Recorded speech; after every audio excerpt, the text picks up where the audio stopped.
Assalamualaikum warahmatullahi wabarakatuh. Kembali lagi bersama saya Dantri, guru bahasa Indonesia kalian. Dan kali ini kita akan membahas materi bahasa Indonesia tentang teks prosedur. Oke, saya seperti biasa perkenalan. Yuk kita mulai yuk belajarnya. Nah, pertama kita akan diskusi interaktif tentang ciri teks prosedur, struktur teks prosedur, dan kaidah kebahasaan teks prosedur. Nah, sampai sini udah gak sabar dong kita bahas lagi nih lebih dalam tentang teks prosedur. Oke, ciri teks prosedur.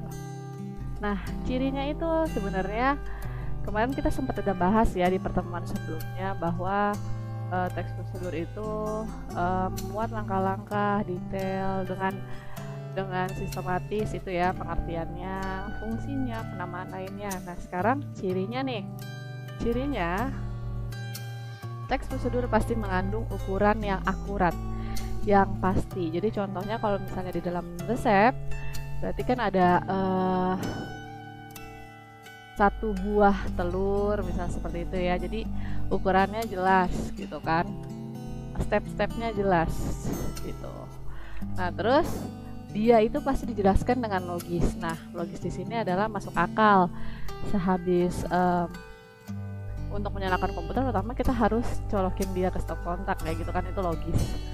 Nah, terus bersifat objektif, jadi bukan tergantung selera orang, tapi memang secara umum orang akan berperilaku seperti itu, melakukan langkah-langkahnya. Terus informatif, jangan lupa karena kita adalah membahas teks prosedur, yaitu pasti informatif, menyajikan informasi secara detail, langkah-langkah berurutan yang detail, yang informatif. Oke. Saya harap gak ada pertanyaan ya untuk ciri teks prosedur. Nah, sekarang kita akan membahas struktur teks prosedur. Nah, struktur teks prosedur itu sebenarnya apa? Ayo, ada yang bisa jawab? Nah, gini. Jadi struktur teks prosedur itu pasti yang kalian tahu pasti ada langkah-langkahnya. Tapi di bagian mana sih langkah-langkah itu ya kan?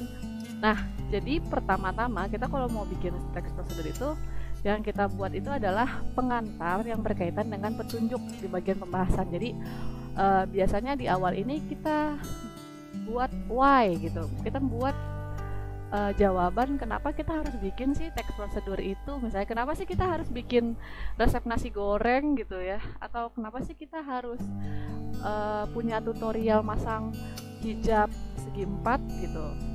Nah, itu adalah termasuk di dalam bagian tujuan atau abstrak.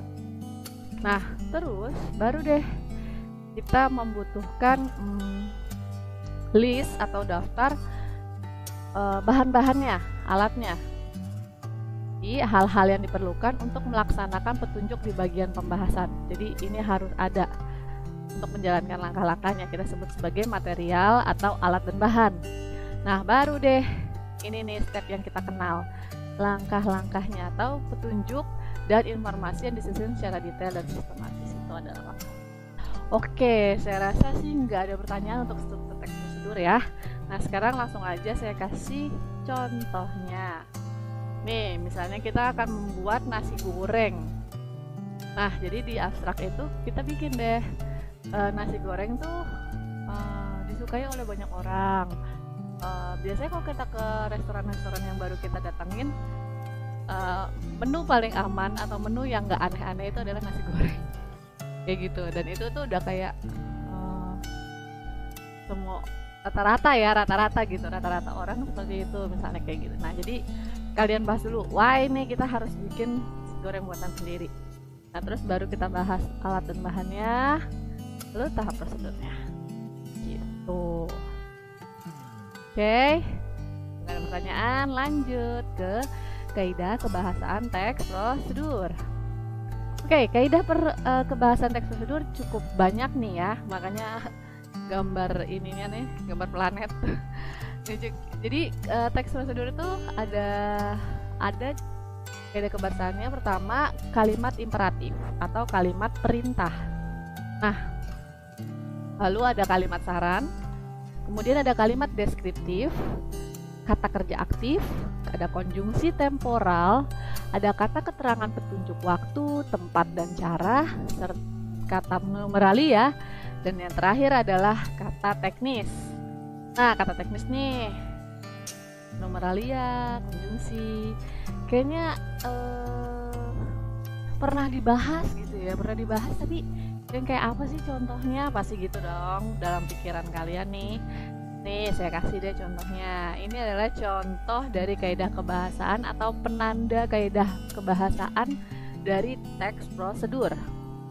Nah, jadi kalau kata perintah biasa ditandai dengan akhiran lah, kan gitu.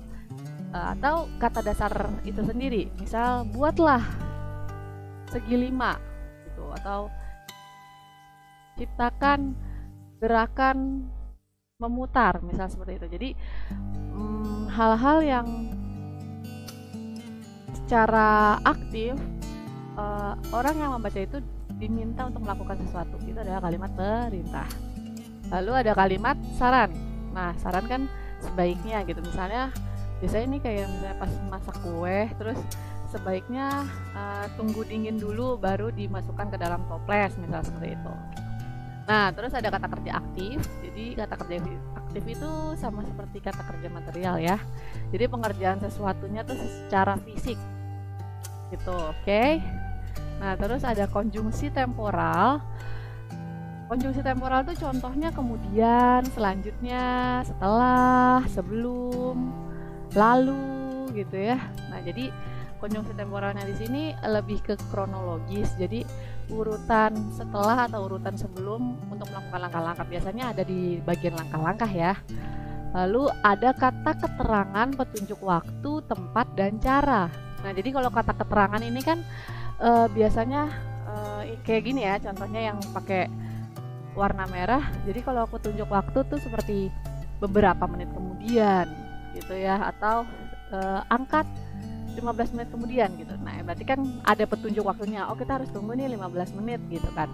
Nah, terus ada lagi kata keterangan petunjuk tempat.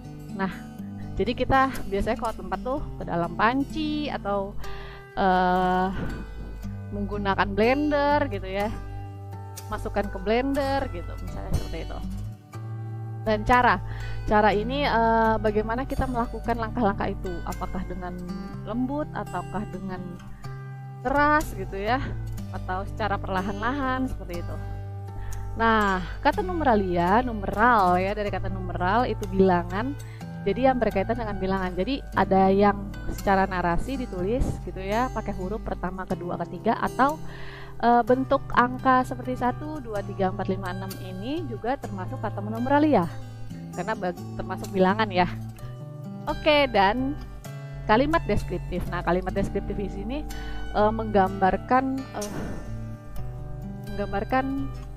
sesuatu lebih rinci atau lebih detail gitu ya kan.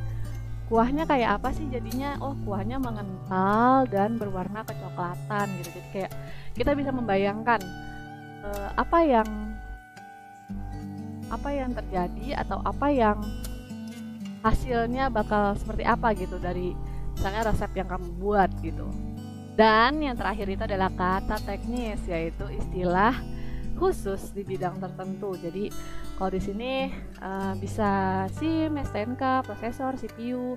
Jadi kalau di resep mungkin nama-nama bahasa Prancisnya misalnya cordon bleu gitu, atau apa lagi ya, ramen gitu ya, kayak gitu. Jadi itu termasuk kata teknis. Jadi kita hanya mengenal itu di dalam dunia makanan, misalnya di dalam dunia kuliner.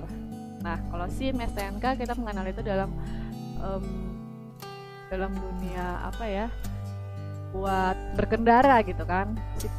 Prosesor, CPU, motherboard itu berarti kita kenal di dalam bidang komputer. Jadi dia khusus, kata teknis itu khusus ada di satu bidang tertentu. Oke, semoga paham nih ya, paham kan? Oke. Next, saya minta kalian untuk menentukan struktur dan kaidah kebahasan dari teks prosedur yang telah kamu buat. Jadi kan minggu lalu saya minta kalian untuk membuat teks prosedur.